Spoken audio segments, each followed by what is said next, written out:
কি কি মাছ আছে এখানে? কি কি মাছ আছে?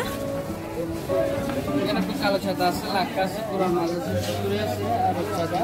এখানে আপনার ভেটকি মাছ আছে আর টোনা পিস আছে, স্যালমন পিস আছে। কোনটার দাম কত ভাজিগুলো? এটা কত? ওগুলো এখন থেকে বলেন। পুরোটা আপনার 500 টাকা এটা। আর টুনা এগুলো 150 টাকা করে। এটা হচ্ছে কি আপনার কোরাল? না পুরাল এটা আপনার এটা লাক্কা আর এটা হচ্ছে আপনার 150 টাকা পিস। আর এটা কি? এটা কালো ছাতা। এটা কত পিস? 150 আর এটা? এটা 150 এটা 150 এটা সুন্দরী 250 টাকা। একটা আছে আপনার সুপারটা আছে 200 টাকা। আর ওটা আপনার 200 টাকা রূপচাঁদা। এটা কি কোরাল? এগুলো শুধু ফ্রাই হবে না?